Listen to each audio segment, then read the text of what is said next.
Hari-hari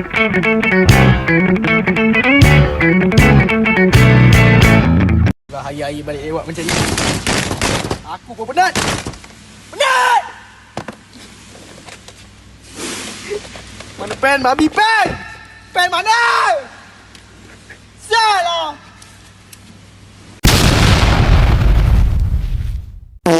Assalamualaikum warahmatullahi wabarakatuh. Halo teman-teman semua, perkenalkan nama saya Maisaroh dengan NIM 61201230177 dari RA5 Fakultas Ekonomi dan Bisnis Prodi Manajemen Universitas Trimagaraha. Baik, di sini saya akan menjalankan tugas UAS mata kuliah Teori Ekonomi yang diberikan oleh Bapak Teguh Septiadi, SEMM, CTMP, CMC, CPGHM, CPLM, CIB, yaitu tugasnya menjelaskan mengenai materi-materi yang telah kami pelajari dari awal perkuliahan hingga menjelang UAS pada saat ini. Baik, langsung saja ke materi yang pertama. Di materi pertama ini kita akan membahas terlebih dahulu mengenai ruang lingkup dan definisi ilmu ekonomi. Apakah teman-teman tahu apa sih yang dimaksud dengan ilmu ekonomi? Nah, jadi ilmu ekonomi adalah ilmu sosial yang mempelajari bagaimana individu, kelompok, dan negara mengelola sumber daya yang terbatas untuk memenuhi kebutuhan yang tidak terbatas. Dalam ilmu ini juga mengkaji bagaimana perilaku manusia dalam produksi, distribusi, dan konsumsi barang serta jasa. Ilmu ekonomi juga memiliki dua cakupan utama. Yang pertama ada ekonomi mikro dan ekonomi makro. Yang keduanya memiliki penjelasan yang tentunya berbeda. Baik, kita bahas terlebih dahulu. Yang pertama yaitu ekonomi mikro. Nah, apa sih yang dimaksud dengan ekonomi mikro ini? Ekonomi mikro itu memfokuskan pada perilaku individu atau perusahaan. Contohnya seperti menganalisis pasar, penawaran dan permintaan, elastisitas, harga, dan efisiensi alokasi sumber daya. Sedangkan ekonomi makro adalah mengkaji fenomena ekonomi secara keseluruhan seperti inflasi, pengangguran, pertumbuhan ekonomi, dan kebijakan pemerintah. Ekonomi makro ini juga membahas mengenai kebijakan moneter, fiskal, dan perdagangan internasional. Di ilmu ekonomi ini terus berkembang dan memiliki cabang-cabang yang lebih spesifik seperti ekonomi pembangunan, ekonomi nasional, ekonomi lingkungan, dan ekonomi syariah. Yang pertama, ekonomi pembangunan, yaitu berfokus pada pembangunan ekonomi di negara-negara berkembang. Yang kedua, ekonomi internasional, ia menganalisis perdagangan antar negara dan kebijakan perdagangan. Yang ketiga, ekonomi lingkungan, ia mengkaji dampak kegiatan ekonomi terhadap lingkungan. Adapun yang keempat atau yang terakhir yaitu menyesuaikan prinsip ekonomi sesuai dengan ajaran agama Islam. Jadi kesimpulan dari materi yang pertama ini adalah ilmu ekonomi memiliki peran penting dalam kehidupan sehari-hari, terutama dalam pengambilan keputusan yang efisien terkait alokasi sumber daya. Ruang lingkupnya yang luas menjadikan ilmu ini relevan di berbagai aspek kehidupan manusia, baik individu maupun kolektif. Baik, dilanjut dengan materi yang kedua yaitu mengenai elastisitas permintaan dan penawaran. Elastisitas. Nah, seperti yang kita ketahui bahwa elastisitas adalah ukuran yang menunjukkan seberapa besar respon suatu variabel terhadap variabel lainnya. Dalam konteks ekonomi, elastisitas sering digunakan untuk menganalisis perubahan harga dan jumlah barang yang diminta atau yang ditawarkan. Adapun elastisitas permintaan, yang dimana elastisitas permintaan ini adalah ukuran respon permintaan terhadap perubahan harga barang, yang ini menunjukkan seberapa besar jumlah barang yang diminta berubah saat harga barang tersebut berubah. Selanjutnya ada beberapa jenis elastisitas permintaan. Yang pertama ada elastisitas permintaan harga, yang dimana elastisitas permintaan harga ini mengukur perubahan jumlah barang yang diminta akibat perubahan suatu barang. Adapun yang kedua yaitu permintaan elastis. Apa sih yang dimaksud dengan permintaan elastis ini? Permintaan elastis adalah ketika perubahan harga menyebabkan perubahan besar dalam jumlah permintaan. Yang ketiga ada permintaan inelastis. yaitu ketika perubahan harga barang hanya menyebabkan perubahan kecil dalam jumlah permintaan. Yang terakhir ada permintaan uniter, yaitu ketika perubahan harga menyebabkan perubahan yang sama dalam jumlah permintaan. Masih sama dengan materi yang kedua, yaitu dilanjut dengan elastisitas penawaran. Elastisitas penawaran adalah ukuran respon jumlah barang yang ditawarkan terhadap perubahan harga. Nah, ini menunjukkan seberapa besar perubahan penawaran saat harga barang tersebut berubah. Adapun beberapa jenis elastisitas penawaran. Yang pertama ada penawaran elastis, yaitu ketika perubahan harga menyebabkan perubahan besar dalam jumlah penawaran. Yang kedua ada penawaran inelastis, yaitu sebaliknya ketika perubahan harga hanya menyebabkan perubahan kecil dalam suatu penawaran. Ada yang ketiga dan yang terakhir yaitu penawaran uniter. Artinya, ketika perubahan harga menyebabkan perubahan yang sama dalam jumlah penawaran. Jadi, kesimpulan dari materi yang kedua mengenai elastisitas permintaan dan penawaran adalah bahwa elastisitas ini merupakan konsep penting dalam perekonomian yang menggambarkan responsivitas atau kepekaan permintaan dan penawaran terhadap perubahan harga, pendapatan, dan faktor-faktor lainnya. Next, penjelasan dari materi yang ketiga yaitu mengenai masalah ekonomi. Nah, apa sih yang dimaksud dengan masalah ekonomi ini? Masalah ekonomi ini dapat didefinisikan sebagai situasi di mana ketidaksesuaian antara kebutuhan manusia yang beragam dan jumlah sumber daya yang terbatas untuk memenuhinya. Berarti bahwasannya setiap individu, masyarakat, atau negara harus membuat pilihan tentang bagaimana menggunakan sumber daya yang baik secara efisien untuk mencapai sebuah kesejahteraan. Next, ada kelangkaan sebagai sumber masalah. Artinya, masalah ekonomi merujuk pada kondisi di mana kebutuhan dan keinginan manusia yang tidak terbatas tidak dapat dipenuhi karena keterbatasan sumber daya yang tersedia. Nah, ini adalah konsep fundamental dalam ekonomi yang mengharuskan individu dan masyarakat untuk membuat pilihan dan prioritas dalam penggunaan sumber daya. Adapun beberapa faktor yang menyebabkan kelangkaan yang merupakan sumber masalah fundamental dalam ekonomi. Di antaranya ada kebutuhan manusia yang terus meningkat. Artinya, kebutuhan dan keinginan manusia yang bersifat dinamis terus berkembang seiring dengan pertumbuhan populasi, perubahan gaya hidup, dan kemajuan teknologi. Meskipun permintaan meningkat, tetapi sumber daya yang ada tidak selalu dapat ditingkatkan secara cepat. Nah, hal ini menyebabkan ketidakseimbangan antara kebutuhan dan ketersediaan sumber daya. Yang kedua, ada sifat serakah manusia. Artinya, sifat serakah atau keinginan untuk memiliki lebih yang dibutuhkan dapat menyebabkan eksploitasi berlebihan terhadap sumber daya alam.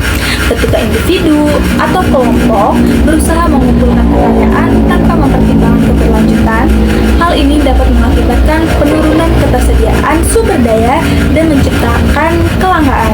Adapun yang ketiga yaitu persediaan sumber daya alam yang terbatas. Sumber daya alam seperti mineral, air, dan lahan pertanian memiliki batasan dalam ketersediaannya. Tidak semua sumber daya dapat diperbaharui atau diproduksi kembali dalam waktu yang singkat. Nah, oleh karena itu, ketika permintaan melebihi pasokan yang ada, kelangkaan akan terjadi. Lanjut, yang keempat atau yang terakhir yaitu kemampuan manusia untuk mengelola sumber daya yang terbatas. Meskipun manusia memiliki kreativitas dan inovasi dalam mengelola sumber daya, kemampuan tersebut tetap terbatas oleh teknologi dan pengetahuan yang ada.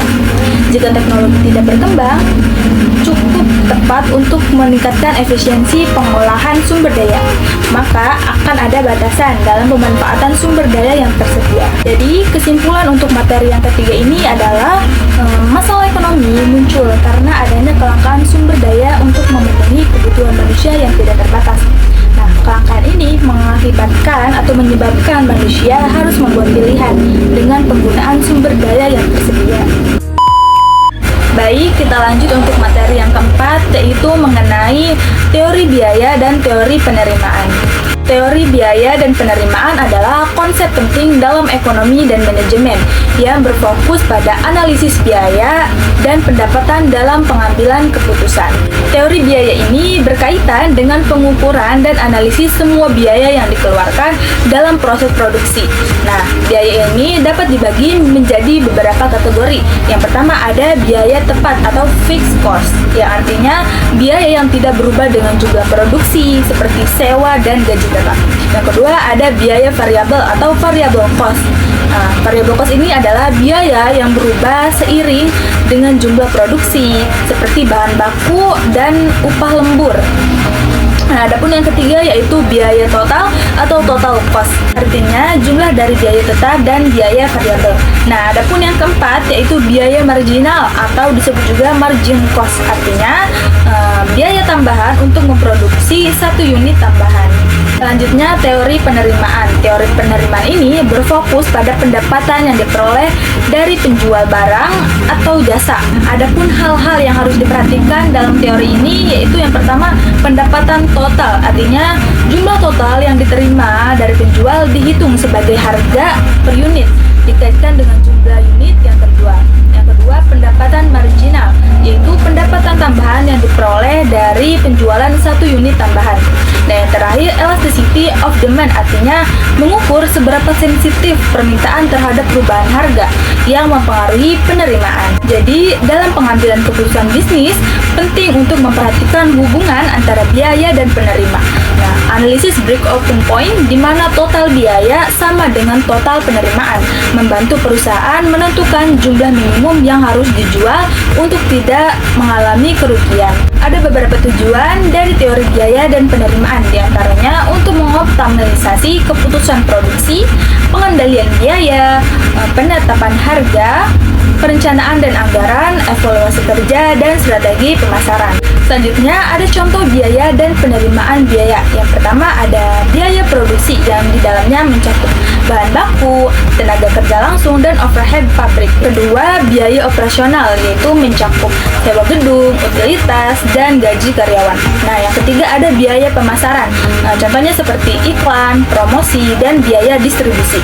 Nah, yang terakhir ada biaya administrasi yaitu gaji staf administrasi dan perlengkapan kantor. Jadi kesimpulan dari materi ini adalah teori biaya dan penerimaan menekankan pentingnya memahami hubungan antara pengeluaran dan pendapatan dalam suatu bisnis. Teori biaya dan penerimaan memberikan kerangka untuk mengevaluasi kesehatan finansial perusahaan, mendukung pengambilan keputusan yang lebih baik, dan mendorong pertumbuhan untuk berkelanjutan. Lanjut untuk materi yang kelima yaitu mengenai teori produksi dan kegiatan perusahaan. Jadi teori produksi ini adalah serangkaian tindakan yang meningkatkan atau menciptakan nilai dari barang dan jasa.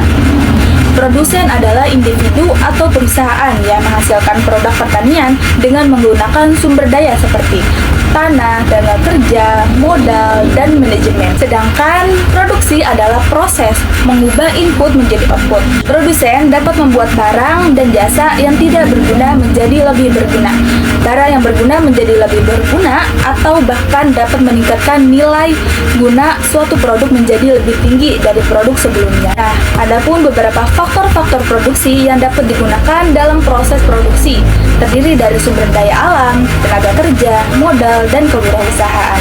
Yang pertama, sumber daya alam. Sumber daya alam adalah sesuatu yang diberikan alam kepada manusia untuk digunakan dalam memenuhi kebutuhan hidupnya. Yang kedua, tenaga kerja. Nah, tenaga kerja manusia terdiri dari semua kegiatan manusia, baik fisik maupun mental, yang dilakukan selama proses produksi untuk menghasilkan barang dan jasa, serta keuntungan yang dihasilkan dari barang-barang tersebut. Selanjutnya, yang ketiga yaitu modal. Modal adalah barang atau produk yang digunakan untuk menghasilkan produk tambahan. Misalnya, seseorang membuat jala untuk menangkap ikan. Nah, dalam hal ini, jala tersebut merupakan barang modal karena hasil produksinya digunakan untuk menghasilkan produk lain, yaitu ikan. Nah, dalam proses produksi dapat berupa bahan dan peralatan. Dan yang terakhir sebagai kewirausahaan. Nah, untuk meningkatkan nilai barang atau jasa, kewirausahaan bertanggung jawab untuk mengatur dan menggabungkan komponen-komponen produksi. Manajemen dan wirausaha saling terkait. Pengusaha harus memiliki kemampuan yang handal untuk memulai proses produksi. Pengusaha harus memiliki kemampuan untuk merencanakan, mengorganisir, mengarahkan, dan mengendalikan bisnis mereka untuk mengatur dan mengkombinasi faktor-faktor produksi. Kegiatan produksi ini bertujuan untuk mencapai dua hal utama, yaitu untuk memenuhi kebutuhan setiap orang dan merealisasi kemandirian.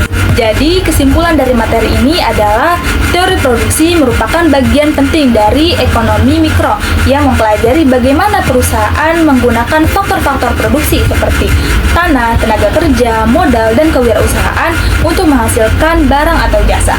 Nah, tujuan utamanya adalah untuk mengoptimalkan penggunaan sumber daya agar dapat memaksimalkan keuntungan. Baik, kita lanjut untuk materi yang keenam, yaitu mengenai struktur pasar. Nah, teman-teman, apa sih yang dimaksud dengan struktur pasar? Jadi, struktur pasar adalah karakteristik pasar yang menggambarkan sifat dan tingkat persaingan antar penjual dalam suatu pasar. Struktur pasar ini juga dipengaruhi oleh jumlah penjual, jenis produk yang ditawarkan, serta hambatan bagi perusahaan baru untuk masuk ke dalam pasar. Struktur pasar juga berkaitan dengan cara harga ditentukan dan pengaruh pengusaha atau perusahaan terhadap pasar.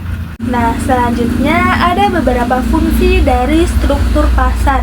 Yang pertama, untuk menentukan persaingan. Artinya, struktur pasar mempengaruhi tingkat persaingan antara produsen yang pada gilirannya akan mempengaruhi harga dan kualitas barang. Adapun yang kedua, yaitu untuk menentukan harga. Berdasarkan jenis struktur pasar, harga barang dapat ditentukan oleh mekanisme pasar atau kekuatan perusahaan. Yang ketiga, yaitu untuk mengatur produksi dan distribusi. Dalam struktur pasar tertentu seperti pasar monopoli atau oligopoli, perusahaan besar dapat mengontrol produksi dan distribusi barang dan jasa. Yang keempat, yaitu untuk mempengaruhi inovasi. Artinya, beberapa struktur pasar seperti pasar persaingan sempurna mendorong inovasi karena adanya persaingan yang ketat. Sebaliknya, teman-teman, dalam pasar monopoli, inovasi bisa terbatas. Dan adapun fungsi struktur yang terakhir yaitu untuk mempengaruhi kesejahteraan konsumen. Struktur pasar yang kompetitif cenderung memberi manfaat lebih pada konsumen, seperti harga yang rendah dan kualitas yang lebih baik. Adapun jenis-jenis dari struktur pasar. Struktur pasar dapat dibagi menjadi beberapa jenis berdasarkan tingkat persaingan dan karakteristik. Nah, adapun yang pertama ada pasar persaingan sempurna atau disebut juga perfect competition. Kedua ada pasar monopoli, ketiga ada pasar oligopoli, dan yang terakhir ada pasar monopolistik atau monopolistic competition. Lanjut, di sini ada contoh struktur pasar. Yang pertama ada pasar persaingan sempurna. Contohnya pasar komoditas seperti beras atau jagung yang dimana banyak petani menjual produk yang hampir identik. Yang kedua, pasar monopoli. PT Perusahaan Listrik Negara atau disebut juga PLN yang menyediakan layanan listrik di Indonesia atau perusahaan air minum yang dikelola oleh pemerintah. Dan yang ketiga, pasar oligopoli. Contohnya seperti pasar ponsel di mana beberapa perusahaan besar seperti Samsung, Apple, dan Xiaomi mendominasi pasar global. Dan yang terakhir ada pasar monopolistik. Contohnya seperti pasar restoran cepat saji seperti McDonald's, KFC, dan Burger King yang menawarkan menu berbeda tetapi masih dalam kategori yang sama. Sistem struktur pasar juga mengacu pada perusahaan beroperasi dalam suatu pasar berdasarkan jenis struktur yang ada. Struktur pasar ini dapat mempengaruhi bagaimana perusahaan menentukan harga, berproduksi barang, dan bersaing dengan pesaing lain. Seperti pada sistem persaingan sempurna. Dalam sistem ini, perusahaan beroperasi di pasar terbuka, di mana tidak ada kekuatan tunggal yang dapat menentukan harga. Adapun sistem monopoli. Dengan sistem ini, satu perusahaan memiliki kekuatan dominan untuk mengontrol seluruh pasar dan menentukan harga, karena tidak ada pesaing atau substitusi yang serupa. Baik teman-teman, adapun kesimpulan dari materi ini adalah struktur pasar adalah kerangka yang menggambarkan interaksi antara pelaku usaha dan konsumen dalam suatu pasar berdasarkan jumlah penjual, jenis produk, dan tingkat persaingan. Struktur pasar terbagi menjadi 4 bagian utama. Yang pertama, persaingan sempurna, monopoli, oligopoli, dan persaingan monopolistik. Oke, next teman-teman, kita lanjut untuk materi yang ketujuh, yaitu mengenai pendapatan nasional. Nah, pendapatan nasional adalah jumlah pendapatan yang diterima oleh masyarakat suatu negara dalam kurun waktu tertentu yang biasanya 1 tahun. Ini mencakup semua pendapatan yang diperoleh oleh individu dan perusahaan di dalam suatu negara tersebut, termasuk pendapatan dari luar negeri. Ada beberapa jenis pendapatan nasional, diantaranya ada produk domestik bruto, 2 produk nasional bruto, 3 produk nasional neto, 4 pendapatan nasional neto, 5 pendapatan perseorangan, dan yang terakhir ada pendapatan yang siap dibelanjakan. Karakteristik pendapatan nasional. Yang pertama, pendapatan nasional menggambarkan total nilai barang dan jasa yang diproduksi oleh suatu negara selama periode tertentu, biasanya 1 tahun. Yang kedua, pendapatan nasional dapat dihitung melalui 3 pendekatan utama. Yang pertama, pendekatan produksi. Kedua, pendapatan nasional dapat dihitung melalui 3 pendekatan utama. Pendekatan produksi, pendekatan pendapatan, dan pendekatan pengeluaran, yang masing-masing memberikan perspektif berbeda tentang perekonomian. Karakteristik lainnya adalah pendapatan nasional dipengaruhi oleh beberapa faktor, termasuk permintaan dan penawaran, konsumen dan tabungan, serta investasi. Secara keseluruhan, karakteristik pendapatan nasional tidak hanya mencakup angka-angka statistik, tetapi juga mencerminkan dinamika sosial dan ekonomi yang lebih luas dalam masyarakat. Beberapa manfaat dari perhitungan pendapatan nasional yaitu untuk mengukur kesejahteraan ekonomi, membantu dalam pertumbuhan kebijakan ekonomi, mengetahui tingkat kemakmuran masyarakat, mengukur kinerja sektor ekonomi, indikator daya saing internasional, menjadi landasan perumusan kebijakan pemerintah, dan yang terakhir untuk membandingkan perekonomian antar wilayah dan antar negara. Jadi, kesimpulan untuk materi ini adalah pendapatan nasional merupakan ukuran penting yang mencerminkan total nilai barang dan jasa yang dihasilkan oleh suatu negara dalam periode tertentu. Pendapatan nasional tidak hanya sekedar angka, tetapi juga alat penting untuk memahami dan mengelola perekonomian di suatu negara.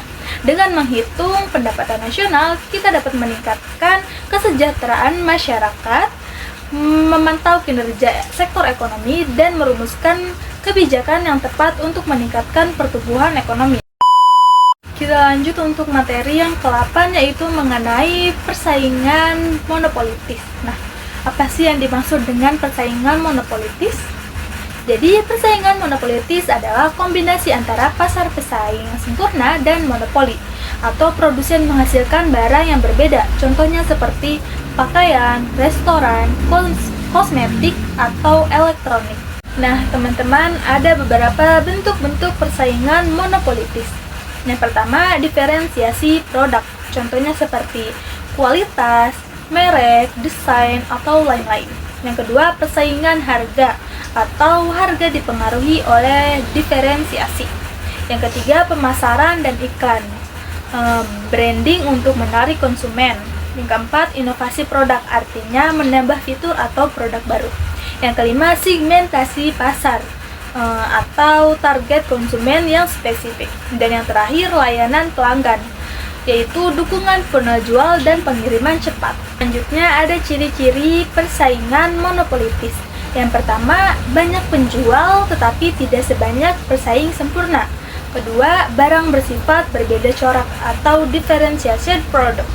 Yang ketiga, penjual punya sedikit kekuasaan mempengaruhi harga. Keempat, masuk keluar pasar relatif mudah. Yang terakhir, ada penjual aktif melalui promosi. Contohnya seperti di media sosial. Fungsi persaingan monopolitis ini diantaranya untuk diferensiasi produk melalui inovasi, keuntungan ekonomi untuk konsumen, distribusi pendapatan lebih merata, banyak pilihan produksi untuk konsumen, dan yang terakhir untuk meningkatkan kesempatan bekerja.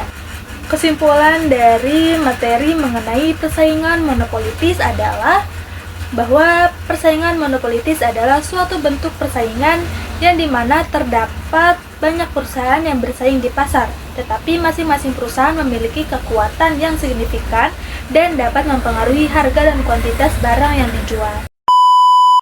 Baik, selanjutnya kita akan membahas materi yang ke-9, yaitu mengenai pasar bebas dan kebijakan pemerintah. Baik, sebelumnya perlu kita ketahui terlebih dahulu apa sih definisi dari pasar bebas dan kebijakan pemerintah.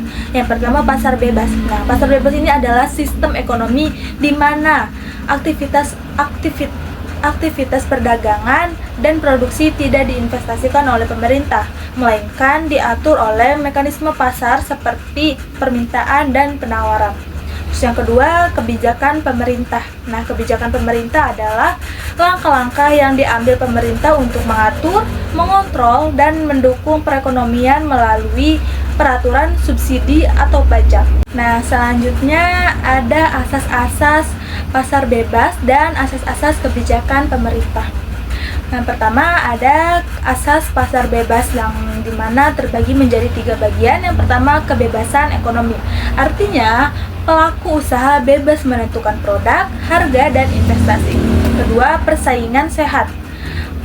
Yang dimaksud adalah perusahaan bersaing untuk memberikan kualitas terbaik dengan harga bersaing. Dan yang terakhir, hak milik pribadi. Artinya, setiap individu berhak memiliki dan mengelola asetnya.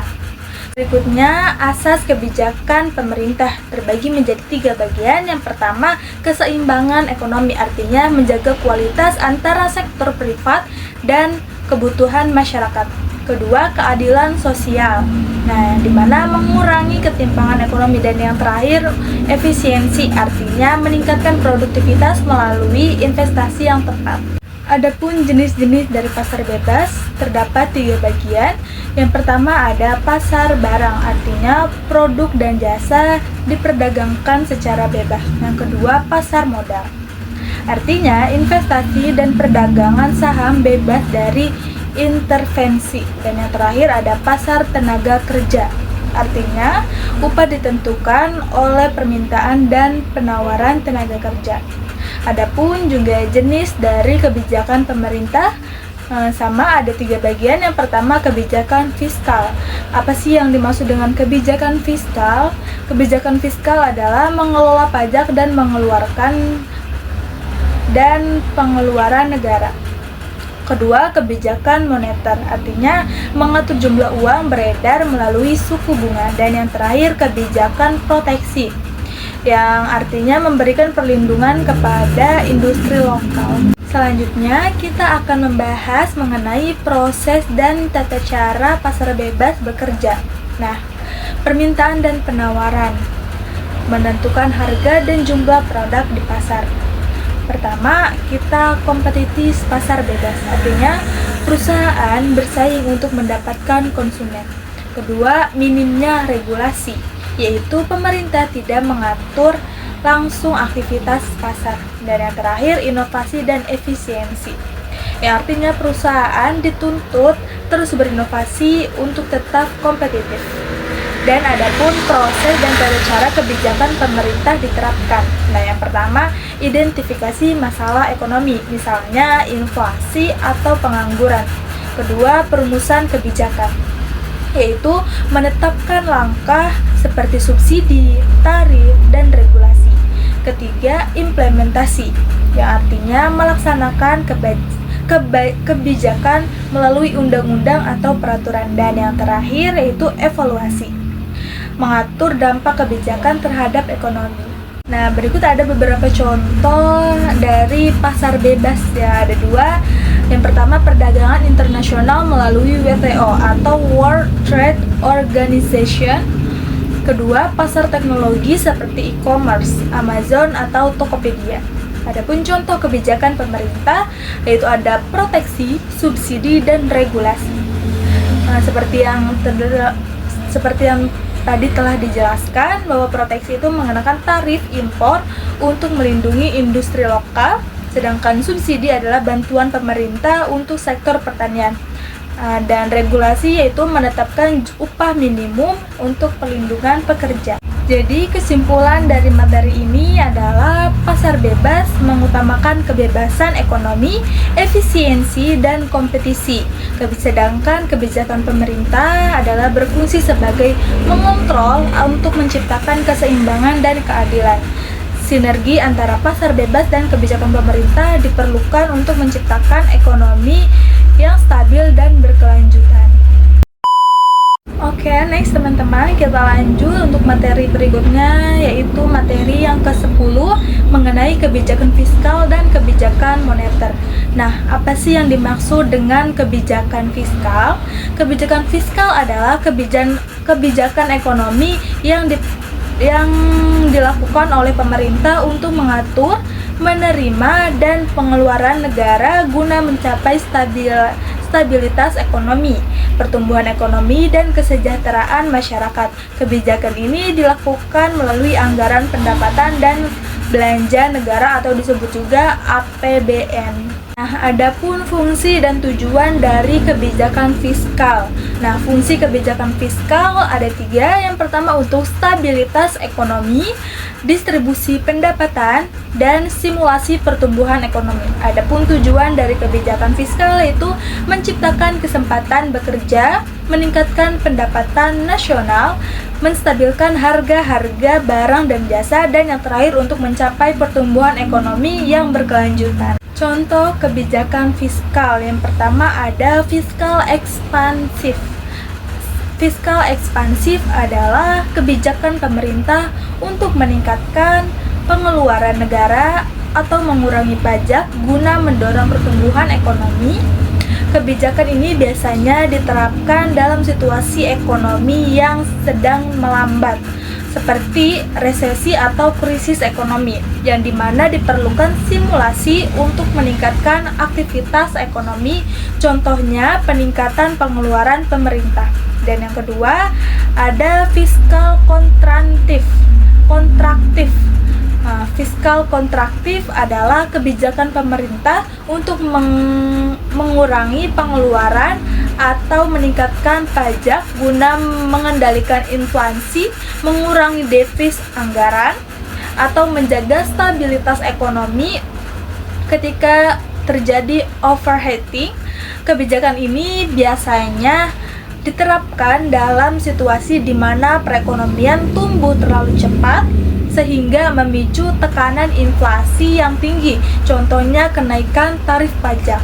Nah, selanjutnya ada kebijakan moneter. Nah, apa sih kebijakan moneter ini? Kebijakan moneter adalah kebijakan yang dijalankan oleh Bank Sentral untuk mengendalikan jumlah uang yang beredar dan suku bangsa guna mencapai stabilitas ekonomi. Biasanya seperti inflasi yang terkendali dan nilai tukar yang stabil. Nah, sama dengan kebijakan fiskal, kebijakan moneter juga memiliki fungsi dan tujuan. Adapun fungsi dari kebijakan moneter ini adalah untuk mengatur jumlah uang yang beredar di masyarakat. Yang kedua, menjaga kestabilan nilai tukar mata uang dan mengendalikan inflasi dan deflasi. Nah, adapun tujuannya yaitu untuk mencapai stabilitas harga, menstabilkan nilai mata uang, ketiga, mendorong pertumbuhan ekonomi, dan yang terakhir untuk meningkatkan kesempatan bekerja. Adapun contoh dari kebijakan moneter ada 2, yaitu moneter ekspansif dan moneter kontraktif. Yang pertama, moneter ekspansif. Moneter ekspansif adalah kebijakan yang dilakukan oleh Bank Indonesia untuk meningkatkan jumlah uang yang beredar di masyarakat dengan tujuan mendorong pertumbuhan ekonomi. Nah, contohnya adalah penurunan suku bunga acuan. Yang kedua, moneter kontraktif. Moneter kontraktif adalah kebijakan yang dilakukan oleh Bank Indonesia untuk mengurangi jumlah uang beredar di masyarakat dengan tujuan mengendalikan inflasi yang sering kali muncul akibat tingginya permintaan dalam perekonomian. Contohnya adalah kenaikan suku bunga acuan. Selanjutnya ada perbedaan kebijakan fiskal dan kebijakan moneter. Adapun perbedaannya yaitu dapat kita lihat dari yang pertama yaitu pelaksanaan, kedua instrumen utama, ketiga tujuan utama, dan yang terakhir waktu efektivitasnya. Jadi kesimpulannya, kebijakan fiskal dan moneter adalah dua pilar utama dalam pengelolaan ekonomi di suatu negara yang saling melengkapi untuk mencapai tujuan stabilitas dan pertumbuhan ekonomi yang berkelanjutan. Kebijakan fiskal yang dikelola oleh pemerintah berfokus pada pengaturan pendapatan dan pengeluaran negara melalui instrumen seperti pajak, belanja negara, dan subsidi. Sedangkan tujuan utama kebijakan ini adalah mendorong pembangunan, menciptakan lapangan kerja, meningkatkan kesejahteraan masyarakat, dan mengurangi kesenjangan sosial. Baik, kita lanjut untuk materi yang terakhir yaitu mengenai perekonomian terbuka. Jadi, perekonomian terbuka adalah perekonomian yang melibatkan diri dalam perdagangan internasional atau ekspor dan impor barang dan jasa serta modal dengan negara-negara lain. Pada sistem ekonomi terbuka, terdapat kemungkinan dari produsen untuk melakukan kegiatan ekspor barang dan produk dengan tujuan pasar-pasar di negara lain, atau sebaliknya melakukan kegiatan impor atas bahan mentah dan bahan penolong serta mesin atau barang jadi dari luar negara. Dalam model terbuka ini, jasa perbankan dan lembaga keuangan dapat juga berasal dari luar negara dan kita dihadapkan pada sistem perekonomian yang semakin menyatu atau the borders economy yang disebut juga dengan global economy. Adapun fungsi dan tujuan dari perekonomian terbuka ini yaitu untuk perluasan pasar, akses barang dan jasa, transfer teknologi, peningkatan lapangan kerja, dan stabilitas ekonomi. Dan tujuannya untuk meningkatkan pertumbuhan ekonomi, diversifikasi ekonomi, peningkatan efisiensi dan produktivitas, akses ke teknologi dan inovasi, dan yang terakhir untuk meningkatkan kesejahteraan konsumen. Contohnya kebijakan moneter Bank Indonesia yaitu menurunkan suku bunga untuk meningkatkan investasi dan pertumbuhan ekonomi. Yang kedua, kebijakan fiskal pemerintah Indonesia yaitu untuk meningkatkan pengeluaran dan infrastruktur dan pendidikan. Dan yang ketiga, perdagangan bebas ASEAN atau meningkatkan ekspor dan impor antar negara anggota. Jadi kesimpulan dari materi terakhir ini, perekonomian terbuka adalah sistem di mana suatu negara aktif berinteraksi dengan negara lain dalam kegiatan ekonomi. Artinya, negara tersebut melakukan perdagangan barang dan jasa serta aliran modal dan tenaga kerja dengan negara-negara lain. Mungkin hanya sekian penjelasan yang dapat saya sampaikan, kurang dan lebihnya mohon maaf. Thanks for watching. Wassalamualaikum warahmatullahi wabarakatuh. Bye-bye.